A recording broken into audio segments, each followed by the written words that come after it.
अस्सलाम वालेकुम dear students, I am engineer Abdul Basit. आज हम एक नया प्लेलिस्ट शुरू कर रहे हैं, that is ETABS learning. Okay, इसमें हम कोशिश करेंगे कि मिनिमम 15 और 10 to 15 वीडियोस में ईटेब्स के सारे बेसिक जो रूल्स है, टूल्स है और इसके फंक्शंस है, इसको कवर कर ले। ठीक है। फर्स्ट ऑफ ऑल मैं आपको thoroughly बता दूं कि हमारे पास ईटेब्स को यूज़ करते हुए या इसमें टोटली बेसिक 4 स्टेप्स हैं। ठीक है। The first step is about modelling of a structure. ठीक है। स्ट्रक्चर को मॉडल करना, उसके पार्ट्स को ड्रा करना, उसके एलिमेंट्स को, बीम्स, कॉलम्स और हमारे पास स्ट्रक्चर के स्लैब्स वगैरह सब कुछ ड्रॉ करना। एंड इन मॉडलिंग हम असाइनिंग का पार्ट भी इंक्लूड कर सकते हैं, but this can be considered as a separate step. That is कि हम इसमें हर एक स्ट्रक्चरल मेंबर को अपने लोड्स असाइन कर ले। ठीक है, कि इसमें कितना लोड इस पे अप्लाई हो रहा है और कंस्ट्रेंट्स वगैरह इसके असाइन कर ले। ठीक है। उसके बाद फिर हमारे पास स्टेप आता है, दैट इज़ एनालिसिस। और एनालिसिस के बाद जो हमारे पास मेनली जो जो शेयर फोर्सेस, बेंडिंग मोमेंट कहाँ पे किस टाइप का लोड आ रहा है और किस टाइप की हमारे पास सिचुएशन बन रही है, तो वो फिर एनालाइज करना, उसको रीड करना, ये हमारे पास एक इम्पोर्टेंट स्टेप है। उसके अलावा फिर एक और स्टेप होता है, that is designing, or you can say detailing. ठीक है। तो फिर जो हम एनालिसिस कर लेंगे, उसके बाद जो डिटेलिंग हमें मिल जाती है, what will be the cross section of the beams and columns और स्लैब्स एंड जो हमारे पास सारे एनालिसिस से पास होते हैं, तो वो कौन कौन से स्टेप्स होंगे। ठीक है। तो उसको हम यहाँ से ड्रॉ भी करेंगे और उसके बाद हम इसको स्टडी भी करेंगे कि इसको रीड क्या करना है, इसमें हर एक चीज़ का मतलब क्या है। ठीक है। एंड लास्ट में हम फिर इसमें स्पेसिफिक इश्यूज़ के ऊपर डिस्कशन करेंगे जो नॉर्मली इंजीनियर्स को होते हैं, जैसे कि सिस्मिक एनालिसिस हुआ और इसमें और भी बहुत सारे पी डेल्टा इफेक्ट्स वगैरह है। ठीक है। या मूड्स है डिफरेंट टाइप्स, तो उसको हम फिर किस तरह से स्टडी कर पाएंगे और अंडरस्टैंड कर पाएंगे। ठीक है। So let me start this tutorial, that is basics of ETABS. और इसमें हम इंटरफेस को जस्ट स्टडी करेंगे कि इसका इंटरफेस क्या है। ठीक है। और क्या क्या इसमें इंक्लूड है।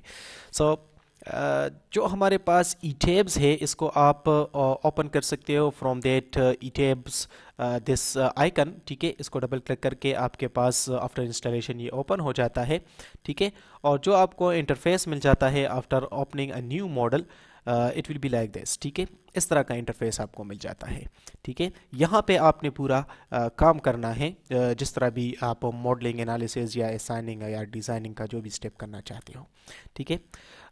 Now coming to the details of the interface. So in the ETAB interface, first of all, this bar, this thing, this is called title bar.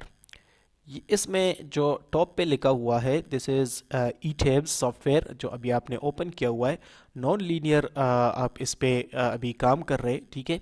और this is that file name जिसमें अभी आप काम कर रहे हैं, A2। ठीक है। आप इसको किसी तरह का भी नाम लिख सकते हो, जो भी आप प्रोजेक्ट पे काम कर रहे हो उस प्रोजेक्ट का नाम यहाँ पे दे दे, ताकि आपको आसानी हो कि मैं कहाँ पे काम कर रहा हूँ इस वक्त अपने ईटेब्स में। उसके बाद then this bar is actually called menu bar, जिसमें हमारे पास डिफरेंट टाइप्स के पुल डाउन मेन्यूज़ हैं। ठीक है। यहाँ से आप सारे एक्टिविटीज़ को मैनेज कर सकते हो। ठीक है।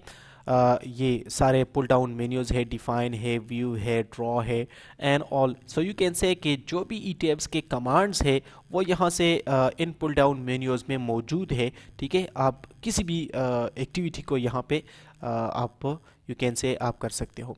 इसमें एक्सपेंडिंग और भी मेन्यूज़ है, जैसे कि ये मेन्यू है, इसमें एक कमांड के अंदर पर मल्टीपल कमांड्स और है।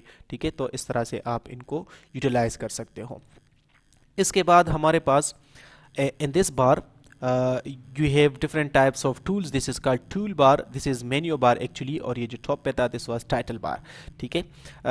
this is tool bar, horizontal tool bar, next one again tool bar है, this is vertical tool bar। ठीक है।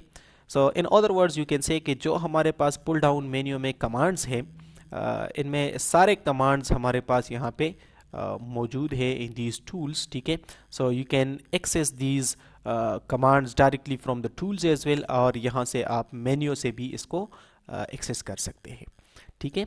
Now coming towards this vertical tool bar, so again the same thing, ठीक है। यहाँ पे भी हमारे पास डिफरेंट टाइप्स के ड्रॉ कमांड्स मौजूद है। सो बाय डिफ़ॉल्ट आपके यहाँ पे मौजूद होते हैं draw command.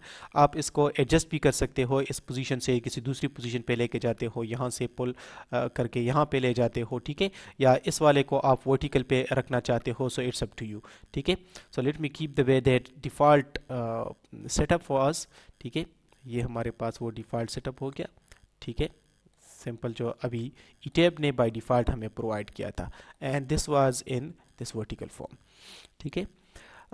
Now coming toward these two Windows, ठीक है। ये बहुत इंपॉर्टेंट है। ETABs जब आप ओपन करते हो, सो बाय डिफ़ॉल्ट आपको दो विंडोज़ मिल जाती है। एक विंडो में आप लेट्स से प्लेन पे प्लेन व्यू कर रहे हो और आपको प्लेन दिख रहा है स्ट्रक्चर का, तो दूसरे में आपको उसका 3D एलिवेशन दिखता है, ठीक है, 3D व्यू उसकी दिखती है। आप यूँ भी कर सकते हो कि इसको आप प्लेन में कर दो और इसको आप साइड एलिवेशन या रेयर एलिवेशन या किसी भी क्रॉस सेक्शन पे आप फिक्स कर लो, like I am doing right now, ठीक है। मैंने इसको एक एलिवेशन पे, या इसको आप प्लेन से हटा के एलिवेशन पे कर देते हो, ठीक है। किसी भी एलिवेशन को आप यहाँ पे व्यू कर सकते हो, ठीक है। But basically this will be more helpful कि इसको आप 3D पे रख ले और इसको आप किसी भी प्लेन या एलिवेशन पे अपने लिए फिक्स कर दे, ताकि आपको सारी व्यूज़ आसानी से मिल जाए, ठीक है। So now this is on 3D and this one is in plane which is story 1, ठीक है। ये मैंने अपने लिए जो ड्राइंग की है उसका मैंने व्यू अपने लिए ओपन कर दिया है। जब आप थोड़ा बहुत यहाँ पे एक्सपीरियंस हासिल कर लेते हो ETAB में, so you then you will not need this window for you. आप एक विंडो में काम कर सकोगे, ठीक है। इस यहाँ से आप सब चीज़ें अपने लिए व्यू कर सकते हो। अच्छा, अब इसमें एक और चीज़ भी है कि जो आपके पास विंडोज़ है, विंडो के टॉप पे यहाँ पे आपको लिखा नज़र आएगा कि आप प्लेन व्यू में हो, and plane view of story 1 which is elevation 3, ठीक है। ए ट्री एलिवेशन है हमारे पास, 3 मिलीमीटर हाइट पे है, मीटर हाइट पे है, एंड यहाँ पे आपको 3D व्यू दिख रही है। तो अगर आप इस व्यू को चेंज करते हो तो आपको यहाँ से पता चलेगा कि आप प्लेन में नहीं है, एलिवेशन में है। Let's say I am doing right now, आप एलिवेशन में मूव करते हो, so now you are in here, you are in the elevation, ठीक है। जो भी आपका एलिवेशन व्यू 3 है, ठीक है। सारे देखें 3 बबल्स आपको दिख रहे हैं। अब यहाँ पे मैं इसको वापस 3D पे लेके जाता हूँ ताकि हमें इजीली समझ आए, ठीक है। उसके बाद this bar is actually called information bar. ये आपको वो इंफॉर्मेशन देगा जो आप ड्राइंग मूड के दौरान जो आपको इंफॉर्मेशन चाहिए होती है ड्यूरिंग योर वर्क, ठीक है। तो ये कैसे, मैं अभी आपको एक व्यू में बता देता हूँ। यहाँ पे आपने देखना है, यहाँ पे देखिए, मैं जहाँ पे कर्सर लेके जाऊँगा ये मुझे उसके कोऑर्डिनेट्स देगा। लाइक फॉर एग्जांपल मैंने कर्सर यहाँ पे देख कर लिया है, तो लुक एट दिस पोजीशन, इस पोजीशन पे आप देखें, देखिए किस तरह चेंज हो रहा है वो। मेरा कर्सर जहाँ पे जा रहा है तो उसकी जो सारी हमारे पास कोऑर्डिनेट्स है in X and Y and Z direction, जो भी कोऑर्डिनेट्स मिल रही है वो यहाँ पे आपको व्यू हो रही है, देखें, ठीक है। सिमिलरली यहाँ पे भी आप जिस पोजीशन पे मूव कर रहे हैं ये आपको कोऑर्डिनेट्स दे रहा है, and at the same time यहाँ पे हमारे पास और भी ऑप्शंस है जिसको आप यूज़ कर सकते हो, like global coordinate system, like अपने यूनिट्स को एडजस्ट करना वगैरह वगैरह, ठीक है जी। So that's all about interface. अब इसमें हम कैसे इस सारे इंटरफेस को यूज़ करके अपने स्ट्रक्चर को ड्रा करते हो। So in next video we will talk about that drawing process के हम अपने स्ट्रक्चर में बीम्स और कॉलम्स जिस तरह मैंने ड्रा किए हैं वो कैसे हम ड्रा कर सकते हैं, ठीक है। Thank you very much.